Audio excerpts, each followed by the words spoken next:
todos. Quiero agradecer esta invitación a Hack and Beers y a Immune por dejarme hacer una presentación. Vais a ver que la presentación también es un poco también técnica porque, bueno, nosotros dentro, aunque somos un banco que es el Banco Santander, pues también evidentemente tocamos bastantes cosas técnicas y que pueden ser interesantes. Yo la charlita que voy a dar es de herramientas forenses. O sea, dentro de lo que es la entidad, pues tenemos también, pues bueno, algunos incidentes que hay que investigar y existe un equipo que es un equipo forense como tal. Entonces, bueno, antes de nada simplemente me voy a presentar, voy a intentar ir un poco rápido, más que nada por lo que es el tiempo que llevamos un poco de retraso.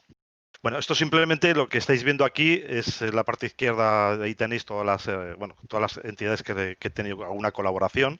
Pero bueno, básicamente he trabajado en el sector bancario durante más de 10 años, tocando tecnologías, bueno, lo que antes era, pues bueno, y sigue siendo todavía normativas ISO 27000, CMMI, lo que era un poco toda la parte de, es decir, más de organización, ¿no? Luego he trabajado mucho también con las fuerzas de seguridad del Estado, también, pues bueno, sobre todo pues muchos temas que se puede colaborar y que hay incidentes en los que he podido participar también. He tenido la suerte también de participar en ciberejercicios a nivel de OTAN y que es lo que eran las jornadas Luxil. Estuve durante 2 años también en la parte de programación de estos ciberejercicios y dispongo de la habilitación NATO Secret, que bueno, que no es un certificado que se estudia, sino que te lo dan. Luego he trabajado también en el área de Red Team y Blue Team dentro de lo que es una empresa que se llama Bitdefender, que a nivel europeo pues bueno, eso también va bastante fuerte y estuve trabajando durante 4 años, con lo cual pues bueno, ahí vimos todo lo que era la parte tanto de ataque como la parte defensiva. Luego, evidentemente, también he formado a fuerzas de cuerpos y seguridad del Estado español, pues en muchos ámbitos, sobre todo más especializado en la parte de respuesta ante incidentes y análisis forense, que es mi especialización, por decirlo de alguna forma. Luego estuve trabajando también en Deloitte como responsable de equipo de respuesta ante incidentes también y actualmente pues, soy el investigador del equipo forense del Banco Santander. ¿Vale? En la parte izquierda tenéis ahí mis contactos por si alguno quiere. Alguno igual me conoce más un poco más con el nick de Conexión Inversa, en el cual, pues bueno, tengo una cuenta de Twitter que suelo ir poniendo las herramientas, sobre todo muy orientadas a respuesta ante incidentes, y también un blog que, por desgracia, pues no me da tiempo de escribir, pero también lo tenéis ahí, que es el de conexióninversa.blogspot.com. Vale, sin más, voy a hacer una pequeña introducción muy básica, con un par de diapositivas que me han acompañado durante todos estos años y que yo creo que es muy interesante tenerlo en cuenta, ¿no? Hace mucho tiempo, cuando estoy hablando mucho tiempo en la parte informática, estamos hablando básicamente antes del año 2000, pues teníamos un concepto que era el hacker, ¿vale? Que es la persona que realmente investigaba, que realmente pues miraba cómo funcionaban pues todos los protocolos, cómo funcionaba un ordenador por dentro, todo lo que se podía llegar a hacer. Y era un concepto maravilloso porque se componía simplemente en investigar. ¿Vale? De ahí se empezó también a mover un poco hacia el lado oscuro, ¿no? Que se suele decir. Bueno, era una época que el hacker era ego, era que era lo que yo conseguía. Y lo que más se podía hacer en aquella época simplemente era hacer un defacement de páginas web bueno, y poco más o menos que vulnerar la seguridad, pero sin hacer un daño ni tener un lucro excesivo de lo que era el sitio que atacaba. Este tipo de personas que se orientaron hacia ese mundo, pues bueno, generaban los primeros virus, los gusanos de correo. Empezaba también, evidentemente, lo que eran los troyanos. Y claro, pensar que teníamos simplemente pues, una serie de mecanismos de infección que eran muy básicos. Empezaban o sea, había disqueteras, discos, ¿vale? El disco duro era algo que, bueno, que era caro y era difícil de implementar. Los adjuntos de correo, el correo electrónico empezaba a propagarse dentro de las organizaciones. Antes se paraba el correo y no pasaba nada, la empresa seguía trabajando. Hoy en día, pues bueno, es un sistema de muy alta disponibilidad que tenemos que tener. Y empezaba el chat gráfico. O sea, cuando estoy hablando de que todo este mundo anteriormente eran IRCs, era basados en el módem y todo esto, todo ese tipo de tecnologías fueron creciendo, ¿vale? De hecho, pasamos del módem a lo que era la RDSI. De la RDSI, algunos que lo habréis conocido, era lo que era las autopistas de la información, Infovía, ¿vale? En España, evidentemente, y luego ya, pues bueno, ya hemos pasado a lo que es la fibra hoy en día, que es bastante. Entonces, claro, ¿qué significa? Que esto, ¿de dónde quiero llegar yo? Quiero llegar de cómo era antes a cómo es ahora y qué incidencia nos podemos encontrar, ¿no? Para trabajar dentro de lo que es un ámbito de investigación. Esto es el mecanismo actual. Fijaros, cómo ha crecido muchísimo. O sea, por un lado, las fuentes del ataque se han multiplicado. Tenemos que ese hacker se ha convertido en un pirata informático y que la era del hacker, el ego del hacker murió. Y a partir de ahí, ¿qué ocurre? Que este pirata informático ya no quiere sobresalir, no quiere estar en las noticias, no quiere para nada ser conocido, sino simplemente se dedica a generar sus propias herramientas y sus propios ataques con objeto del lucro. Y esto, evidentemente, pues cambia un poco el paradigma. O sea, podemos decir que el pirata informático se ha profesionalizado, con lo cual es mucho más complicado. Cuando alguien sale en televisión, sobre todo las fuerzas de seguridad, normalmente que dicen, bueno, hemos cogido algunas, bueno, si veréis, esto es muy difícil, ¿vale? Algunos sí que es verdad que dejan mucho arrastro y otros son muy complicados de poder ser detectados, ¿vale? ¿Por qué? Porque viene todo lo que viene por debajo. ¿Qué tenemos? Pues ¿qué tenemos? Tenemos el crimen organizado. El crimen organizado puede dar apoyo a ese pirata informático.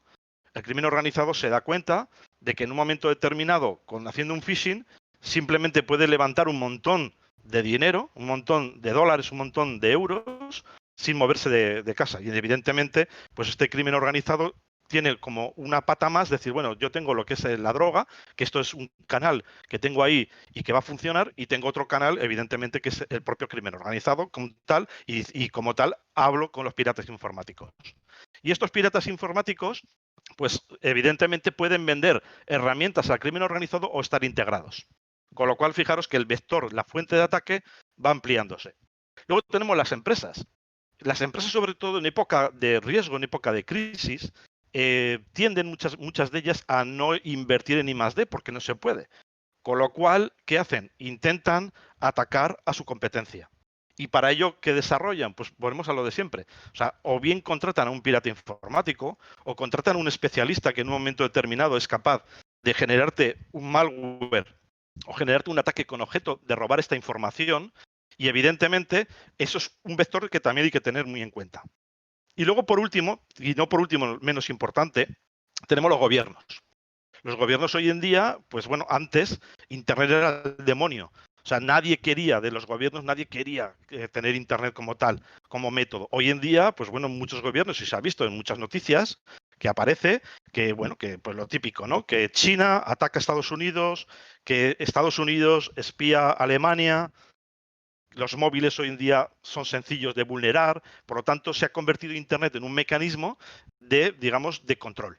Y evidentemente, pues muchos de estas organizaciones, estos crimen organizado o grupos, llamados también APT con un número, suelen ser un conjunto de piratas informáticos que pueden estar hospedados y protegidos por los gobiernos. Se hace, por ejemplo, pues bueno, Corea del Norte tiene varios equipos muy famosos, ¿vale? Que se dedican, pues bueno, a atacar y robar información en Europa y en Estados Unidos. Los tipos de amenaza han crecido. O sea, tenemos muy parecido a lo que había antes, pero fijaros ahora los mecanismos de infección. Ahora tenemos todo. O sea, tenemos que yo tengo sitios web comprometidos, un USB, el típico USB. ¿Quién no coge un USB en la calle de 1 terabyte, ¿vale? Y pone no mirar? ¿Quién no lo mira, no? Al final que lo mira. ¿Y qué pensáis que hace un empleado, ¿no? Cuando ve, por ejemplo, un pendrive, dice, bueno, yo si lo pongo en mi casa y resulta que tiene un ransomware, pues a lo mejor me borra las fotos. Entonces mejor lo monto en el equipo de la empresa, ¿no? Que para eso tiene seguridad. Y estas cosas, pues bueno, efectivamente son así. ¿Qué más tenemos? Bueno, tenemos las redes peer-to-peer. ¿Cuántas veces nos hemos bajado algo, ¿vale? Que al ejecutar aparece simplemente unos instantes el reloj y desaparece y decimos, no funciona. Pues a lo mejor me acaba de montar un pequeño zoo dentro de lo que sería mi equipo. Los móviles, como he comentado, las redes públicas, las propias aplicaciones que tenemos vía web, como puede ser Facebook, Twitter, bueno, también han sido atacadas, evidentemente, y adjuntos de correo, como decía anteriormente, como mecanismo principal. Bueno, basándonos en esto, fijaros cómo era el pasado, cómo es el presente. Con lo cual todo esto tenemos que deducirlo. ¿Y cómo es el atacante? Bueno, pues el atacante normalmente se basa siempre en cómo lo haría en el mundo real. Primero es inteligente. O sea, no es. Yo no voy a entrar a un centro comercial con una pistola y le digo arriba las manos, ¿vale? Es lo que va a hacer el atacante, digamos, dentro del mundo digital, va a crearse cuentas falsas en Facebook, en LinkedIn, y nos va a alimentar y a retroalimentar con mensajes que son de verdad. Una vez que se gana nuestra confianza, lo que vamos a hacer nosotros, evidentemente, es, bueno, pues pasarle también información y nos la va preguntando. Y un buen día, esta persona que ya tiene toda la recopilación de toda la información de mí y de mi organización y de la gente que trabaja conmigo, porque no solamente busca una víctima, sino busca varias, en el momento que ya ataque, ¿de acuerdo? Entonces, ¿qué es lo que hace? Pasaríamos a la segunda fase. La segunda fase, ¿qué es? Desarrolla algo, sitio, algo, ¿vale? Que es información veraz. Pues a partir de ahí, en el momento que yo, voy a poner un ejemplo, abro un PDF, automáticamente este PDF, si lleva algún tipo de infección, pues genera un troyano en mi máquina que le da acceso al atacante. Digo esto que es una cosa más simple, pero hay ataques mucho más sofisticados, evidentemente. Y una vez que yo ya estoy dentro, a partir de aquí, ¿qué pensamos que es lo que hace el atacante? ¿Vale? El atacante pasaría esta fase, que sería la fase de control. Y en la fase de control, el pirata informático no roba, no ataca. O sea, normalmente lo que hace es esperar un tiempo y intenta hacer ruido.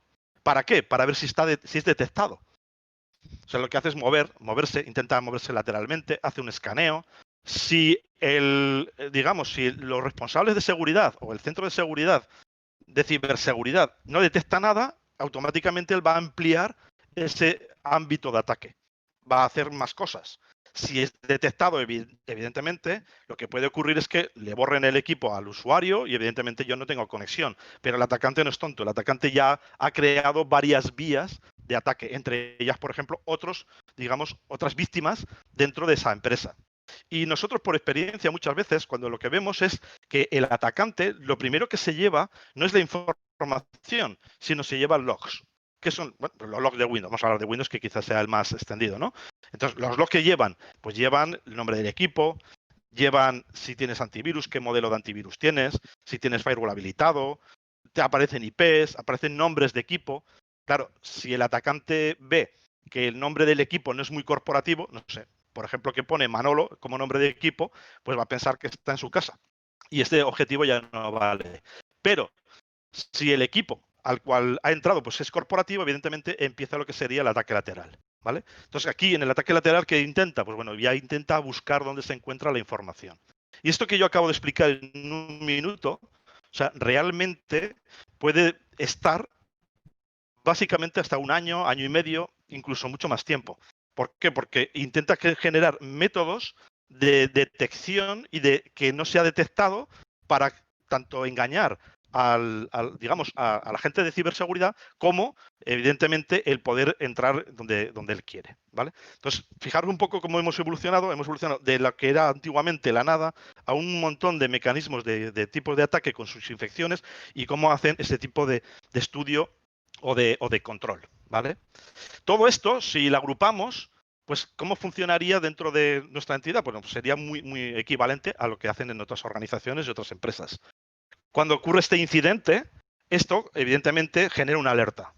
Esta alerta es tratada por el SOC, ¿vale? El SOC son analistas que analizan, como su nombre indica, pues ese tipo de alerta y van verificando qué peligro tiene, si hay impacto, si no hay impacto, qué tipo de ataque se ha producido, si ha sido bloqueado, si no ha sido bloqueado. En el momento que se detecta que puede ser algo un poco más grave, pasa a lo que se llamaría el equipo de Incident Management. ¿Vale? El equipo de Incident Management, ¿qué es? Bueno, pues es el equipo que ya corre, digamos, ya podemos decir que esa alerta se convierte en un incidente. Y evidentemente ya empieza a ser tratada como algo un poco más grave. A partir de aquí, puede ocurrir que tanto lo puede resolver el equipo de Incident Management o que sea una investigación un poco más larga o un poco más compleja y ya requiera al equipo forense, ¿vale? Entonces, bueno, aquí es donde entraríamos nosotros, básicamente, pues hacer lo que sería el previo análisis de ese incidente o de los equipos que están comprometidos o que en un principio pues, bueno, se pueden analizar. Una vez que ya tenemos todo este globo, a partir de aquí vendríamos a lo que se llama la escalera de Jacob. ¿Qué es la escalera? La escalera es, oye, las típicas preguntas que se va a hacer uno. Y aquí entra un poco la ciencia forense. La ciencia forense va a intentar, vamos a llamarlo, de investigar o de resolver la mayoría de las cosas que han ocurrido, ¿vale? Basándonos en un racionamiento técnico, evidentemente, y procesal. Puede ocurrir que en un momento determinado, pues un atacante, bueno, pues podría ser un ataque que ha dejado mucho rastro. Entonces eso se podría judicializar. Eso va por un lado. Y por otro lado, puede ser un malware que evidentemente es más difícil de judicializar, pero también hay que investigarlo para evitar su propagación y evidentemente su entrada. Entonces, ¿qué es lo que tenemos? Pues bueno, ¿qué típicas preguntas se nos van a ocurrir dentro de un ámbito forense? Pues tenemos, oye, ¿qué fecha se apagó el equipo? ¿Qué usuarios tiene? ¿Cuándo se encendió también? Evidentemente aquí he puesto algunas preguntas muy estandarizadas, ¿vale? ¿Qué usuarios tiene? ¿Cuántas conexiones había? ¿Qué programas usa? ¿Qué se elimina? O si algo se eliminó, se borró, se modificó. Si fue un disco duro completo, si fue una carpeta, si fue una carpeta compartida. O sea, todo esto evidentemente pues queda registrado, ¿no? ¿Quién fue? Esta es la pregunta típica. ¿Vale? ¿Qué tipo de actor es el que hizo esto? ¿Y qué utilizó? ¿Qué herramientas utilizó? Si utilizó herramientas ya muy complejas, ya desarrolladas por piratas informáticos muy avanzados, o incluso puede desarrollar simplemente comandos del sistema operativo. Con lo cual, ahí está tapando bastante el tipo de actuación que hace este atacante. Es mucho más difícil intentar perseguir a alguien utilizando mecanismos normales dentro de la propia organización que fuera de ella. Con lo cual esto es importante. ¿Y qué nos puede ocurrir? Nos puede ocurrir que cuando uno va a hacer un análisis, pues nos vamos a encontrar varias formas. Primero, lo típico, que el equipo esté encendido, que el equipo esté apagado, que el equipo esté virtualizado o que esté en la nube. ¿Vale? Esas son las causísticas que nos vamos a encontrar. Y aquí, los analistas forenses tenemos un dogma que es el siguiente. Si el equipo está encendido, no se apaga. Si está apagado, no se enciende. ¿Por qué? Porque si lo tengo encendido y lo apago con un apagado normal, un apagado ordenado, puede producir que el atacante haya dejado algún tipo de malware o algún tipo, digamos, de herramienta que borre la información que yo luego voy a precisar para tener un registro. O también puede ocurrir que si está apagado y yo lo enciendo, voy a modificar la estructura de ese disco al encenderse y voy a perder pistas, voy a perder evidencias. Con lo cual, lo normal es que cuando uno va a hacer el incidente, si el equipo está encendido, no se apaga. Lo que hay que hacer normalmente, dependiendo del tipo de caso, evidentemente, es quitar a lo mejor el cable de red. Si estamos hablando de un ransom, pues evidentemente eso tiene un peligro a lo mejor de propagación. Entonces lo que se hace es se quita el cable, ¿vale? Una vez que tengo esto, que he quitado el cable, procedo a hacer lo que se llama el triaje. ¿Qué es el triaje? Es una pequeña captura de información con el equipo encendido que luego voy a poder analizar, ¿vale? Por ejemplo, voy a volcar la memoria RAM y la voy a volcar en un fichero. Y luego analizaré el fichero. Estos serían los pasos fundamentales. Si tengo un equipo que está apagado, no voy a poder tener volatilidad. Quiero decir, la memoria se ha perdido porque estaba apagado, el usuario se asustó, apagó el equipo y cuando yo voy no lo voy a encender. ¿De acuerdo? Porque puede arrancar algo, puede iniciar algo que borre la información. Con lo cual, aquí vendría el concepto de clonado. Una vez que yo ya tengo el equipo apagado, lo único que me queda es clonar el disco duro. Y una vez que lo he clonado, pues empezaría con el análisis. Y luego tenemos el modo virtualización. El modo virtualización es muy cómodo porque me permite clonar una máquina con otra y puedo trabajar con el clonado. Y puedo hacer la misma actividad que si estuviera encendida. Y tengo también el modo nube, que va a depender un poco de mi proveedor. En el modo nube puedo tener equipos que son míos, con los cuales tengo el control y voy a poder hacer un análisis como si estuviera encendido. O puedo hacer un clonado. Pero ocurre también, dependiendo del tipo de nube que tengamos contratado, que puede haber, a lo mejor puede haber, que esa máquina sea compartida. Quiero decir, que yo solamente tenga un FTP de esa máquina también la está utilizando otro cliente de ese proveedor. Con lo cual, ahí va a ser muy difícil. Voy a tener que partir de una serie de condiciones, digamos, por decirlo de alguna forma, jurídicas, ¿vale? O sea, voy a tener que solicitar a mi abogado que solicite a los juez, que evidentemente bajo denuncia, solicite los logs de ese proveedor para poder acceder. Y esto ya empieza a complicarse. Por eso va a depender un poquito de cómo tenemos ese contrato con mi proveedor. En aquellos equipos, como digo, que están, digamos, en la nube y son míos propios, pues no tengo ningún problema. O sea, los logs los voy a tener, pero cuando es compartido voy a poder tener ese tipo de causística problema y evidentemente el proveedor no va a actuar si no tengo una orden judicial como tal, ¿vale? Todo esto que hemos visto, evidentemente, se basa también en herramientas, ¿vale? Entonces voy a hablar un poquito de las Forensic Power Tools que existen, digamos, tanto en el mercado como las que utilizamos nosotros, que desarrollamos también internamente, basadas muchas en open source. Tenemos los típicos programas de alto prestigio internacional, como es Encase, como es Nuix, ¿vale? Que sirven sobre todo estas herramientas para mantener un registro legalizado, ¿vale? Y que luego se pueda llevar a corte o a jurisprudencia, al juzgado, y evidentemente esto es una solución. Pero luego tenemos también soluciones que permiten escalar, y a lo mejor ahí ya no podemos utilizar herramientas, digamos, estándar en ese tipo. Por lo tanto, perdón, voy a entrar para que podáis ver aquí antes de finalizar. Vamos a ver un momentito algunas herramientas de las que tenemos. Aquí lo que he hecho es unos vídeos. ¿Por qué? Porque cuando haces una adquisición de una máquina, tarda muchísimo en ofrecer el resultado. Se nos puede ir a 1 hora, se nos puede ir a 20 minutos. O sea, va a haber pues muchísimo tipo de, digamos, de tiempo que se va a invertir. Yo, para que veáis un poquito la idea, tengo alguna cosa que ya he hecho para que podáis verlo. Por ejemplo, Smell, que está basado en PowerShell. Y esto simplemente es código, ¿vale? Que me permite en un equipo encendido obtener información del equipo, ¿vale? Bueno, pues aquí ¿qué empleamos? Bueno, pues empleamos PowerShell porque es sencillo, muy fácil, está muy documentado por Microsoft, evidentemente, y dependiendo de qué tipos de comandos, pues puedo preguntarle en el equipo encendido que me lo demuestre, ¿vale? Vamos a ver un pequeño ejemplito para que lo podáis ver en directo también, ¿vale? Lo voy a lanzar y esto pues va a sacar por pantalla toda la información que tenga en mi máquina, en mi portátil. Entonces aquí lo que está haciendo ya es procesar. Está procesando, está sacando los perfiles de la Wi-Fi.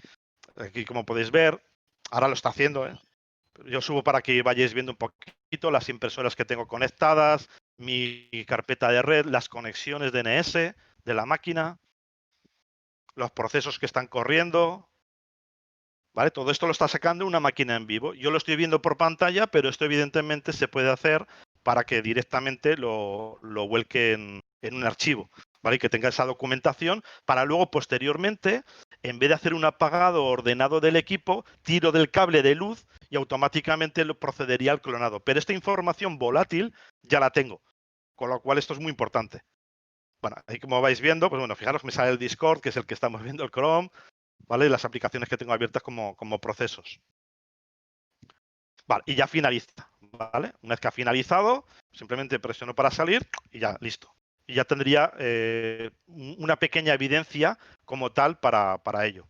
Los siguientes programas que tengo, ¿vale? Para que los podáis ver también, estos ya están en vídeo, por lo que digo, porque van a tardar bastante en sacar la información, pero para que podamos ver un poquito cómo sería la idea, algo muy importante de esas preguntas que hacíamos anteriormente: quién lo ha hecho, dónde se encuentra, qué programas ha utilizado. Esto también se genera en los propios logs de Windows, los EVTX.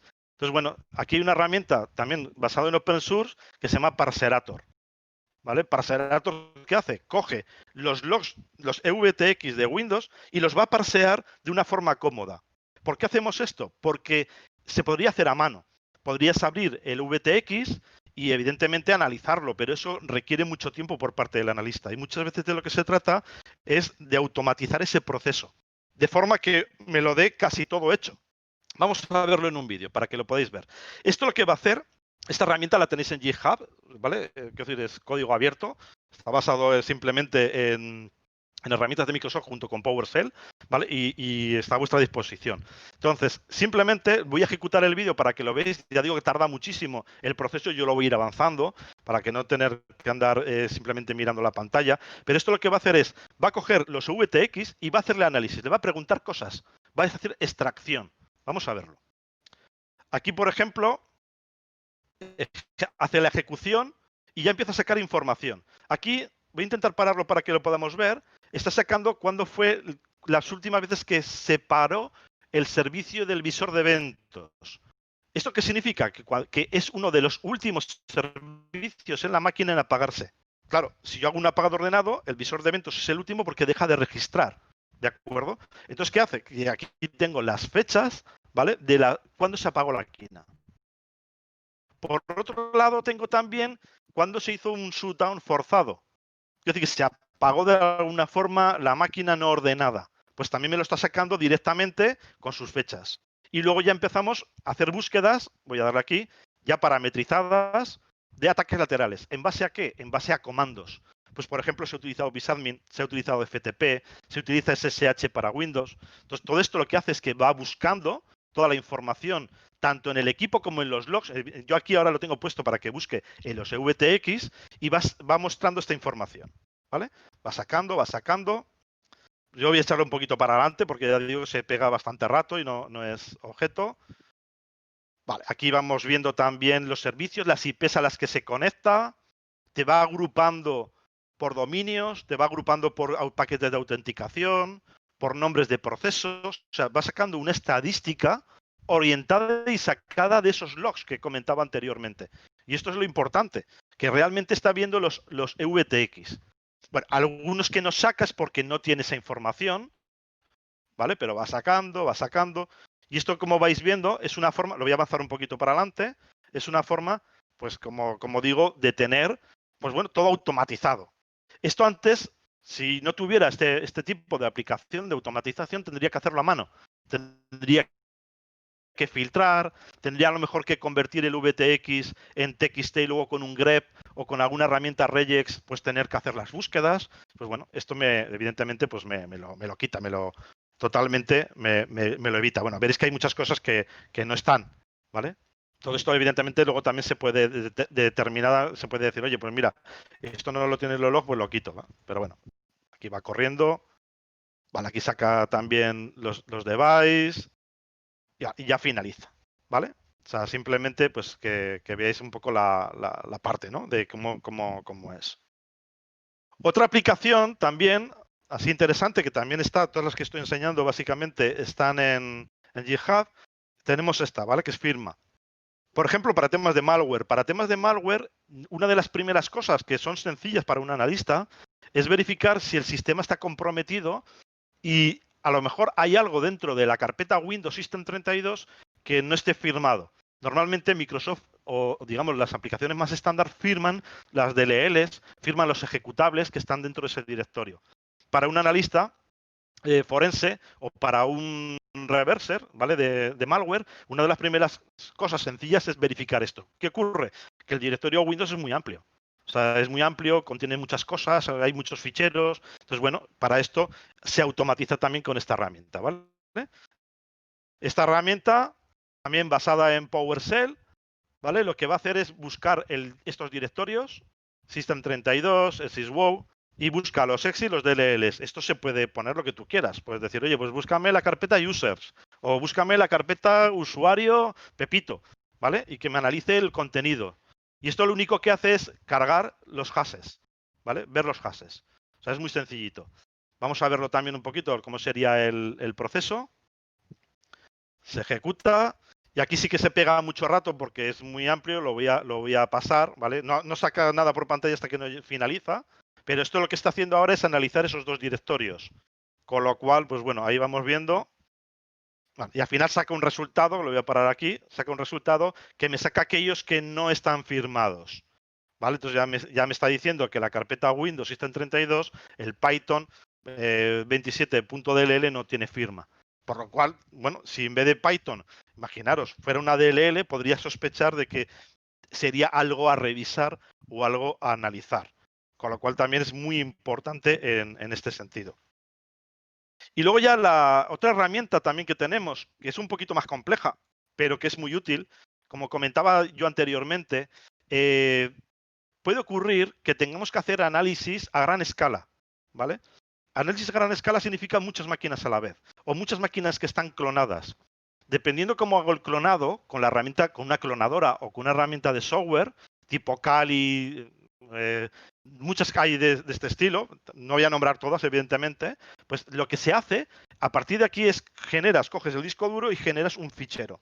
Este fichero puedes tener extensión E01, puede tener extensión RAW, se puede hacer con un DD, o sea, se puede hacer de muchas formas. Pero en el momento que tengo muchas, lo útil es cómo puedo automatizar este proceso, ¿vale? Entonces, bueno, para eso hemos también desarrollado, basándonos en una utilidad que se llama CAPE, ¿vale? Que aquí la tenéis, que es gratuita, ¿vale? Y esta te permite coger las evidencias de un disco duro clonado, obtenerlas, una vez que las ha obtenido, analizarlas. Y esto me devolvería un resultado, ¿vale? Entonces, que esto es una herramienta típica que tiene su entorno comando, su entorno texto, está muy recomendada y es una de las que utiliza normalmente SANS Institute, ¿vale? Para hacer análisis forense como tal. Y yo la recomiendo, evidentemente, porque es muy útil, porque te puedes generar tus propios módulos de análisis y tus propios módulos de obtención de artefactos en Windows y bueno, y también para Linux, evidentemente. Y a partir de aquí tú lo puedes desarrollar y puedes hacer lo que tú quieras. Entonces, ¿qué hemos hecho nosotros? Nosotros lo que hemos hecho es, bueno, vamos a hacer algo a gran escala, ¿vale? Algo un poco más. Entonces, para ello hemos inventado, entre comillas, basándonos en esta herramienta, pues lo que se llama Monarch, ¿vale? ¿Qué hace esta herramienta? Esta herramienta funciona sobre un Windows Server en el que está con Docker. Y en Docker lo que hace es una llamada desde PowerShell al Docker y va mirando un E01, otro Docker, otro E01, o un DD o un disco duro clonado. Digamos que Monarch lo que hace es lanza una petición al Docker, Docker lanza un comando que es el CAPE y de forma automática me va a analizar un disco clonado. Me va a obtener las evidencias y una vez que tengo las evidencias va a hacer el procesamiento y el análisis de ello. Vamos a verlo para que podáis ver un poquito lo que es la idea. Aquí se lanza el Monarch y aquí ya está lanzando, ¿vale? Todo lo que sería cada proceso dockerizado, ¿vale? Aquí hace la ejecución, genera una unidad virtual y empieza a hacer la extracción de información. Esto en paralelo. ¿Esto qué nos está evitando? Nos está evitando que cada analista tenga que entrar a una máquina, abrirla con el FTK, con alguna herramienta tipo OnCase o con otra herramienta, sacar los artefactos, copiarlos y luego analizarlos. Esto ya lo está haciendo de forma automática. Entonces Monarch me va a permitir pues automatizar todo ese proceso, ¿vale? Para evitar tiempos de análisis.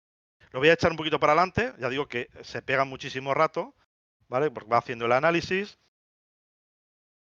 Aquí está sacando todas las evidencias, las está metiendo en una carpeta que ya tengo determinada. Cuando va finalizando se va cerrando las ventanas. ¿Vale? Vamos aquí. Lo voy echando un poquito para adelante para verlo. Y ya, aquí lo que estáis viendo son los artefactos que ha recogido. Esto es un ejemplo. Y los recoge en este formato. Los recoge como estaban en la máquina, como estaban en el clonado. Entonces va recogiendo cada evidencia. Aquí veis evidencia 1, evidencia 2 y sus artefactos. Y luego sus informes. ¿Y qué tenemos también? Tenemos dentro de esos informes, tenemos esos CSVs, ¿vale? Que permiten ver qué había en esa máquina. Si lo editamos, como vais a ver ahora, pues se puede ver el contenido. Y yo aquí, pues podría luego hacer un grep, podría buscar. Esto no va a quitar que el analista tenga que analizar, pero simplifica muchísimo el trabajo. ¿De acuerdo? O sea, obtener esta información nos podemos ir de 1 hora a 2 horas por máquina, cuando básicamente podemos tener ya todos los CSV generados por cada máquina clonada. Con lo cual, pues bueno, es bastante interesante en ese sentido. Una vez que lo tengo aquí, ya lo puedo hacer una exportación. Puedo llevar un Excel, puedo meterlo en una base de datos, puedo hacer mis búsquedas, puedo importarlo con alguna herramienta de desarrollo de informes, bueno, lo que quiera, básicamente. ¿vale? Pero eso sería un poco lo que sería la herramienta. Con lo cual, básicamente, fijaros que nosotros también, dentro de lo que sería el mundo de la ciberseguridad, pues también evidentemente desarrollamos y hacemos cosas. Sin más, porque bueno, ha sido simplemente una pequeña muestra de todo lo que se puede hacer y ya por las horas que son, básicamente, pues bueno, comentaros que también dentro de lo que es la entidad, dentro de lo que es el banco, siempre estamos buscando gente y evidentemente aquellos que les interese, pues ahí tenéis la URL bueno, donde podéis clicar o acceder a una posición dentro de lo que sería la parte también digamos, del equipo ciber, ¿vale? Para que lo tengáis en cuenta.